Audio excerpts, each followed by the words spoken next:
The afternoon light, strained through the lace curtains of Helen Hayes's modest living room, cast a delicate filigree across the worn pages of her book. At 63, Helen had learned to find her peace in these quiet rituals, a bulwark against a tide of memory that never truly receded. The small coastal town of Crescent Harbour had been her refuge for nearly 2 decades, ever since that terrible day in 1981 when the world had swallowed her 20-year-old son, Zayn, the incandescent vocalist of the band Crimson Fireline. The sharp ring of the kitchen phone shattered the tranquility.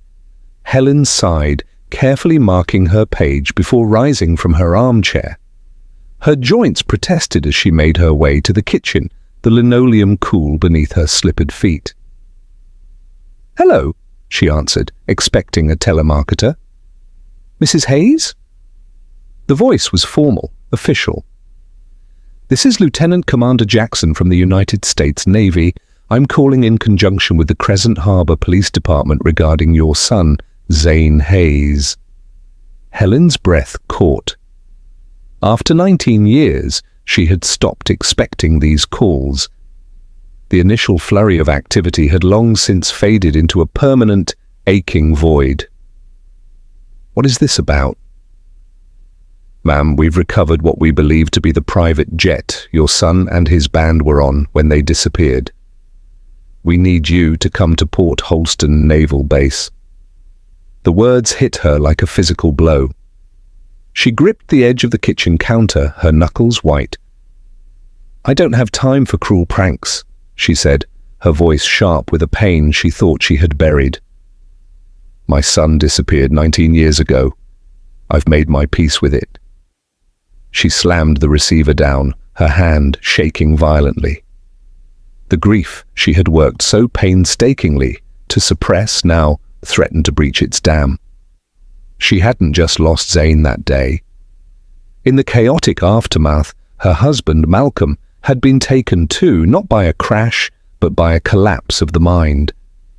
He was institutionalized for 5 years before being released, a hollowed-out version of the man she married. He now lived a quiet, isolated life across town, distant from her and withdrawn from the world. Helen returned to her chair, but the words on the page were a meaningless blur. The phone rang again, its persistence an assault on her carefully constructed peace. She let it ring 6 times before snatching it up. "I told you—" "Mrs. Hayes, please don't hang up." This time it was a woman's voice, calm and professional. "I'm FBI agent Dana Truitt. I understand this is difficult, but we have indeed recovered the aircraft. The Navy was not pranking you. We need you at the base." Tears, hot and unexpected, pricked at Helen's eyes. "I'm sorry," she whispered.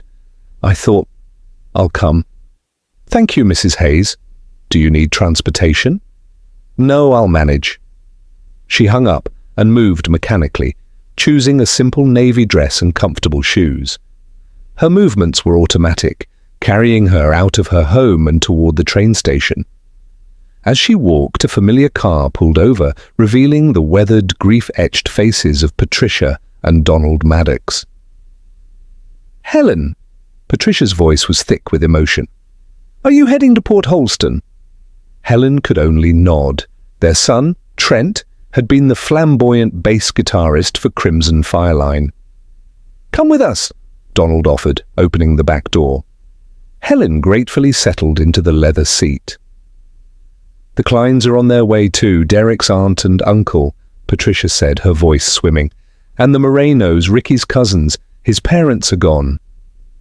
The drive took hours, a journey through a landscape of tense silence. Helen stared out at the blurring California coastline, her mind a maelstrom of dread and a tiny, treacherous spark of hope she hadn't felt in years. Port Holston Naval Base was a scene of overwhelming, organized chaos. Navy personnel, FBI agents and scientists moved with grim purpose. Agent Truitt met them at the gate, her badge gleaming. "Thank you all for coming," she said, her tone a balance of professional and compassionate. "I know how difficult this is." She led them to a large, open-sided hangar. And then Helen saw it. Her breath hitched. It was the exact jet from Malcolm's photographs. Her husband, the band's manager, had been an avid amateur photographer, and he'd memorialized what he'd called their shooting star career. Now the ghost from those photos sat before them. Rust streaked its once white fuselage like dried blood. Strands of seaweed hung from the wings like funeral shrouds.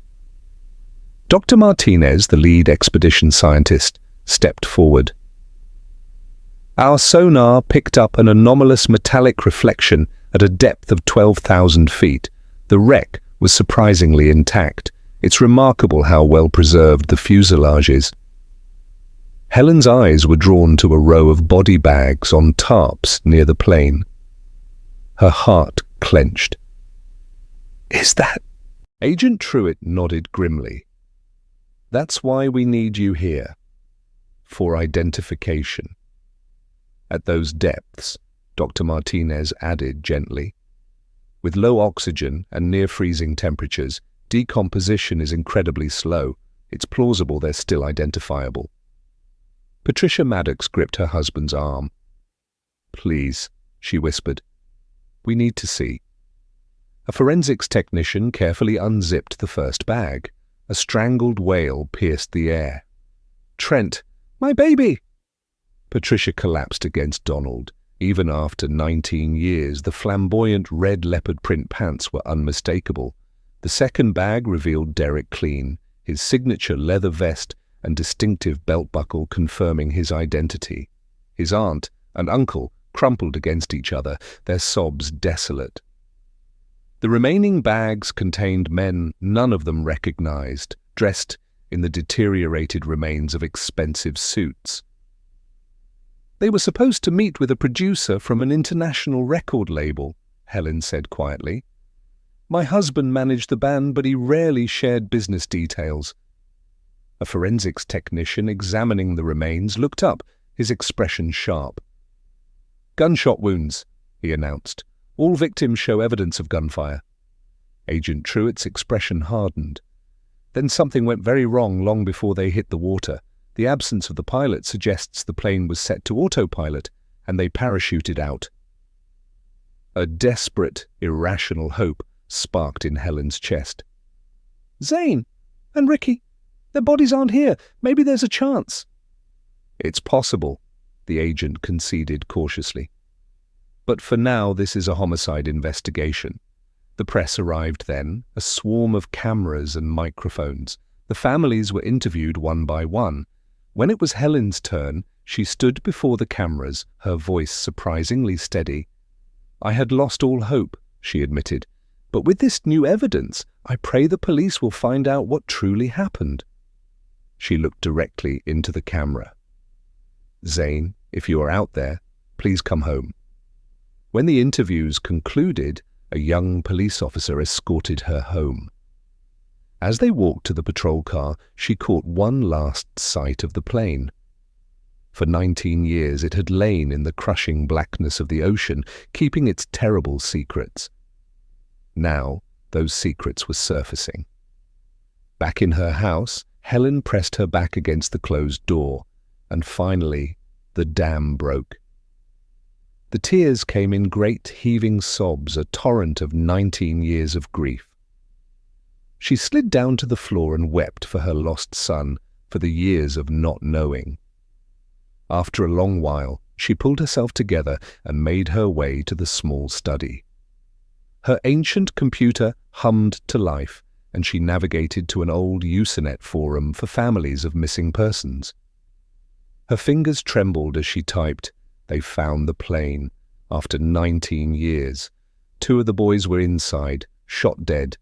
My Zane wasn't there. I don't know what to think."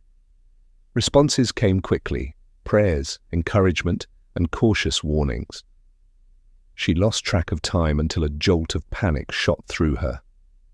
Her doctor's appointment was in 45 minutes. She also needed to visit Malcolm. He deserved to know. She grabbed her purse and hurried out. The bus was pulling away as she reached the stop. Frustrated, she checked the schedule. 40 minutes until the next one. A man stood at the far end of the bus shelter, watching her intently. He was perhaps 50, dressed in a faded jacket and jeans. His unblinking stare made her deeply uncomfortable. "Nice day," Helen offered weakly. The man's eyes were cold. "Saw you on the news," he said flatly. "Your son. Thought he'd be dead by now." Helen recoiled. "What is your problem?" Another bus approached, not hers. The man climbed aboard, his menacing stare fixed on her through the window as it pulled away. Helen tried to calm her racing heart. She decided to walk to the supermarket 3 blocks away and use the payphone to call Malcolm. The supermarket was a hive of weekend activity. Helen located the payphone and dialed her husband's number. She persuaded him to listen, relaying the grim discovery. "I'll be there at 3, she promised, "right after my appointment." She hung up and turned. Her blood ran cold. The same man from the bus stop was standing directly behind her. "What?" he said rudely when she gasped. Helen walked away quickly, casting nervous glances over her shoulder. The man had picked up the payphone receiver, but his eyes were following her. This wasn't a coincidence. She quickened her pace, suddenly aware of her vulnerability. She pushed through the supermarket's automatic doors, seeking safety in the crowd. She took the escalator to the 2nd floor, heading for the electronics section. Rows of bulky televisions displayed the same image, her own face, speaking to reporters. The news was already recycling the story. A woman with a shopping basket stopped beside her. "Oh my God, that's you, isn't it?" "You're the mother." Others began to gather, a suffocating wave of sympathy and curiosity. "Please, give us some space," a firm voice commanded. Helen looked up hopefully, but it was the man from the bus stop, pushing through the crowd. Before she could protest, he gripped her wrist, his hold like iron. "What are you doing?" she gasped. He didn't answer, steering her toward an emergency stairwell. He pushed the door open and pulled her inside. "Why are you following me?" she demanded, wrenching her hand free. "I'm here to deliver a message," he said, his expression cold. "If you talk to anyone about this, police, FBI, anyone, it'll be the end of everything." In one swift motion, he pressed something hard and metallic against her stomach. A gun. "Please," she whispered, "if you know where my son is, if he's alive—" "You talk, and you can wave that chance goodbye," he hissed. "How do I know you know anything about Zane?" The man studied her, then spoke quietly. "The lighthouse keeper's daughter waits by the shore, counting stars that fell before." Helen's blood turned to ice. Those were lyrics from a song Zane had been writing, a song only she had ever heard. "We know everything," the man continued. "We've been watching you for years." "My son? He's really alive?" Helen's voice cracked. "Keep your mouth shut," the man said, stepping back. "We'll be in touch. But if you're reckless, bad things will happen, to you and to your boy." He turned and descended the stairs, his footsteps fading into silence. Helen stood frozen, then her legs gave out. The emergency door creaked open. A young store employee peered in. "Ma'am? Are you okay?" "I'm fine," Helen managed, pushing past him. She'd forgotten everything except the need to escape. She saw her bus approaching and stumbled toward the stop. The elderly driver saw her desperate wave and reopened the doors. She collapsed into a seat as the bus pulled away, the man's words echoing in her mind. If Zane was alive, what had he become? Helen left her doctor's appointment, her legs still shaky. Her mind was a whirlwind of threats and impossible lyrics. As she stood at the bus stop, a car horn blared. Across the street, a dark sedan idled. The man from the supermarket sat behind the wheel, gesturing her over. Every instinct screamed at her to run, but his threat held her captive. She crossed the road. "Get in the back," he ordered. "I don't even know who you are. Back seat, now!" Helen slid inside. The locks clicked shut. "I know you were planning to visit your husband," the man said, pulling into traffic. "Can't let that happen." "I won't say anything," Helen protested. "No, you can't." He tossed a pair of handcuffs onto the seat. "Put these on." "No, I should have called the police." In one fluid motion he twisted, grabbed her wrists and snapped the cuffs on. "Make a sound and I'll kill you." Terror paralyzed her.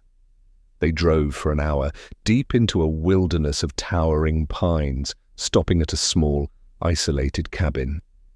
He hauled her inside. The air was thick with mildew and smoke. "The police will look for me," she pleaded.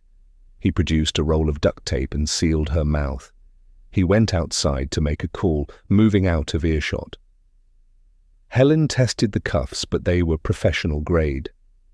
She was a 63-year-old woman with a heart condition, kidnapped by a man who held the key to her son's fate. He returned, crushing a cigarette under his boot.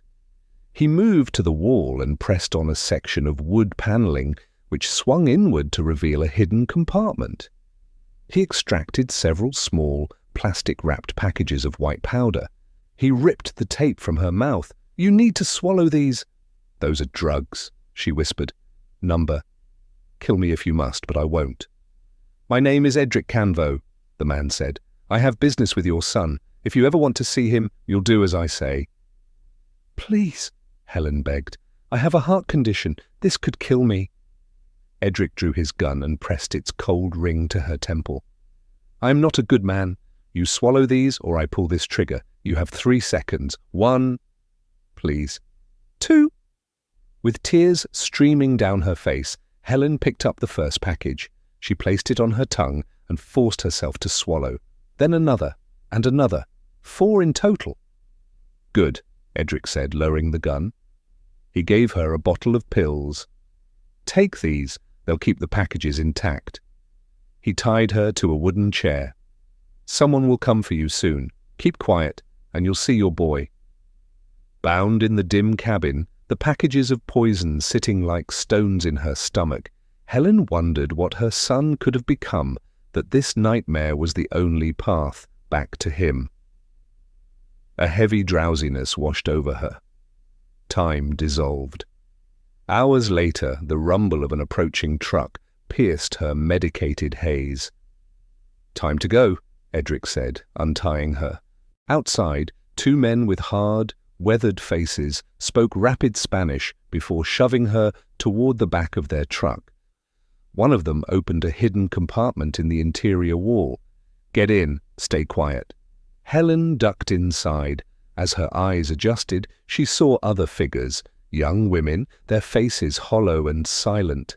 She was a part of it now, human trafficking, drug smuggling. The door sealed, plunging them into absolute blackness. After a timeless ordeal in the dark, the truck stopped for good.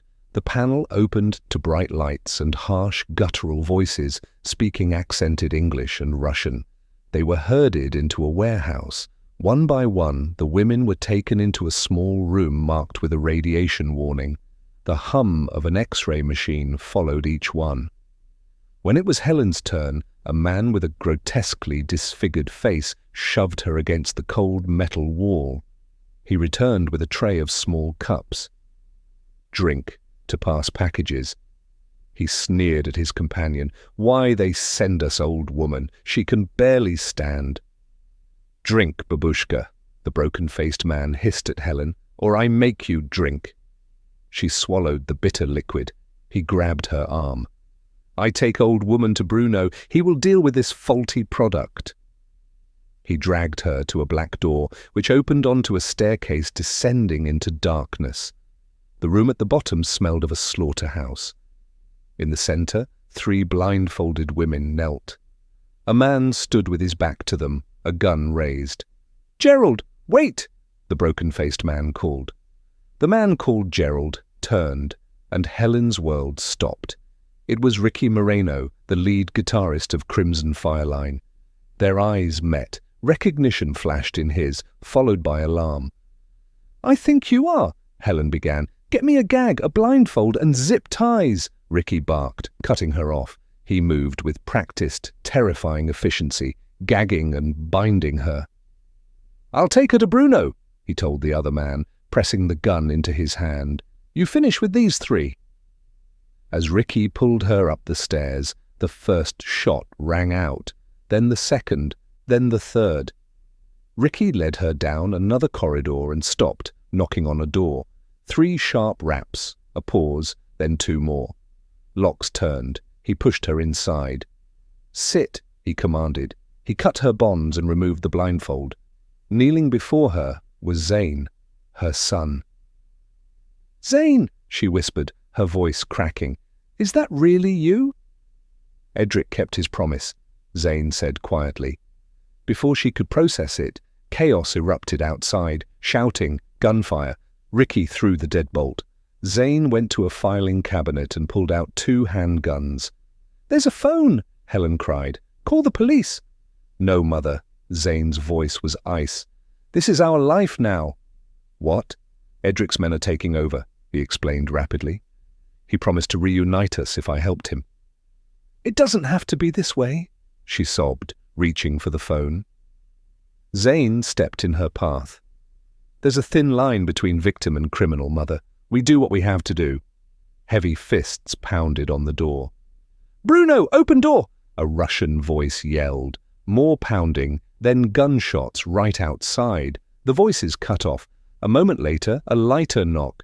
"It's me," a Mexican-accented voice said. "Edric!" Ricky opened the door. Edric entered, blood splattered on his shirt. "It's done. This empire is mine." He looked at Zane.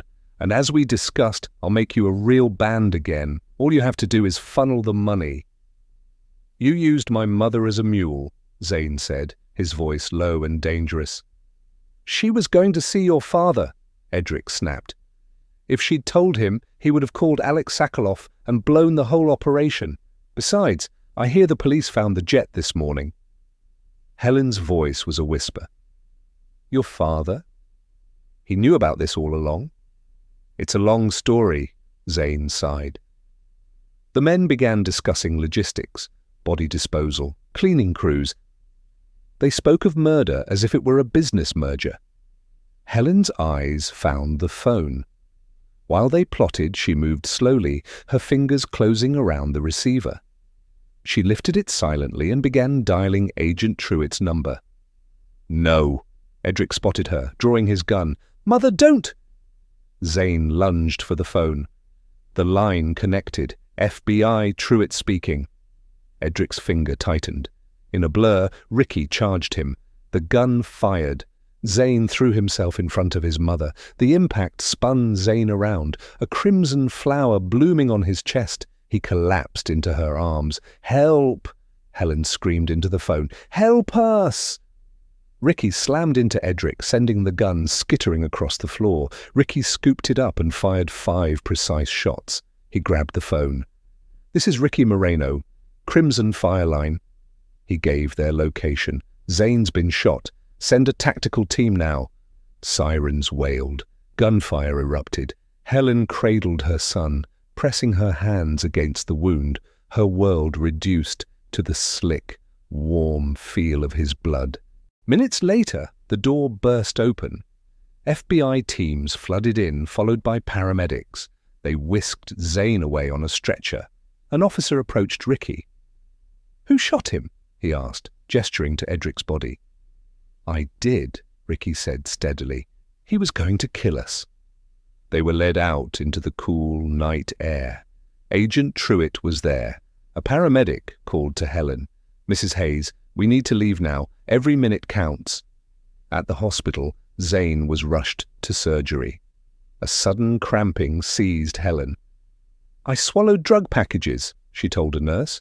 She was rushed to a specialized room where the evidence was humiliatingly but carefully retrieved. Hours later, Agent Truitt arrived. "Zane is alive," she said gently. "But he's in a coma. Critical, but stable." She took a deep breath. "Ricky told us everything. In 1981, your husband Malcolm revealed the trip's true purpose, to launder drug money for Alex Sakalov's cartel. When Zane and Trent refused, a fight broke out. Trent was shot. Derek was executed. Malcolm convinced Zane to cooperate by threatening to have you killed." "My husband," Helen wept. "He did this." "Malcolm is in custody," Truitt confirmed. "As for Zane and Ricky, it's complex, but with the evidence of coercion, there's a good chance for leniency." When the agents left, a nurse wheeled Helen to the ICU. Through the glass, she saw him. Zane, motionless, a ventilator breathing for him. She was wheeled inside and took his hand. It was warm, but unresponsive. "My baby," she whispered, tears falling freely onto their joined hands. "My sweet boy." She wept for the innocent stolen, for the monster her husband had been, for the son forged in a hell she could barely imagine. "But you saved me, Zane," she sobbed quietly. "You took that bullet for me." She squeezed his hand. "I'm so sorry I couldn't protect you, but I'll fight for you now. I promise." The machines beeped a steady rhythm. Zane remained still, locked in the silent world of his coma. But Helen stayed, holding his hand, finally reunited. It was not the reunion she had dreamed of, but it was real. And she would sit there as long as they let her, a mother watching over the child she had lost and found again, praying for one last miracle, that he would open his eyes and call her name.